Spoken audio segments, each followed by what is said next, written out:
Thank you so much, Mr. Kannan, for joining us in the second edition of BFSI CTO Summit. It was indeed a very inspiring address, and we would like to ask you, sir. Technology is becoming, as you know, panelists share that technology is becoming very crucial in the BFSI sector.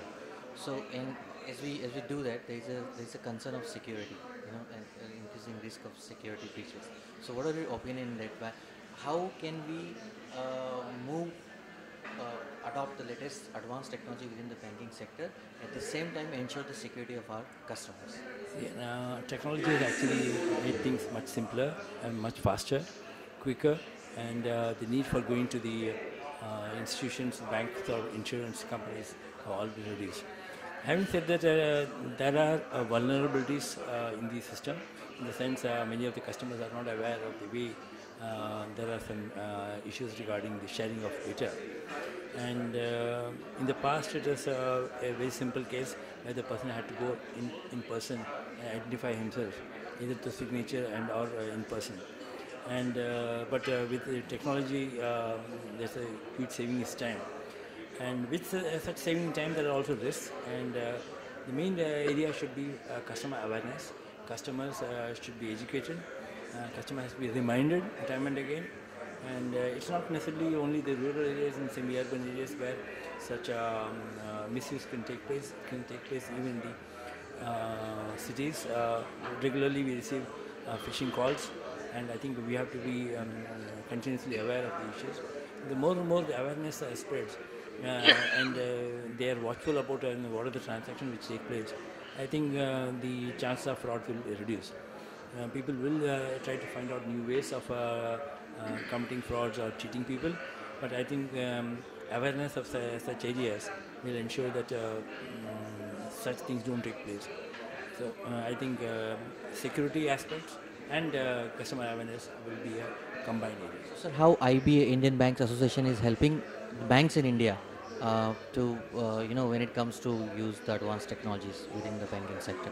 Wherever it's possible, when we find that a new technology which is completely out of the box and likely to make a major impact, we do bring it to the knowledge of various banks. It's after all up to the banks to adopt the technology. Some of the technologies are very good, but also very expensive. So it has to be both security, speed, as also commercial. The speed and technology are very important. Commercial aspects also have to be kept in mind. And the country cannot ever be expected to spend a lot of money only on technology and then find that the returns are not commensurate. So there has to be a combination of everything. Over a period of time, we find that technology is being adopted everywhere. And we also find that technology costs are coming down, therefore that's been beneficial. Main area is whenever new technology comes, there are always gaps in security, and that has to be plugged before it's adopted. So you will find that most of the banks today ensure that the testing of the products is being done extensively over a period of 2-3 months before they launch.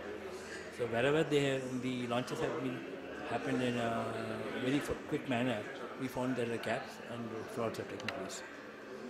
Banks are willing to try new technologies, but it could fear security breaches. What are your thoughts on the significance of such conferences, sir? I think such conferences have highlighted the availability of new products and also the risk factors. And many, I also find that many stalls have come from people who have technologies abroad who come here. But at the same time, they seem to be addressing only a small portion of every issue. With the result, what happens, every bank will end up having about 75 to 80 applications, which means managing 75-80 vendors, which will again be a complicated issue. And there could be a lot of blame games. So we need to find out people who are in a position to give a bouquet of products rather than single products. Thank you so much, sir. We thank again for participating. Thank you so much.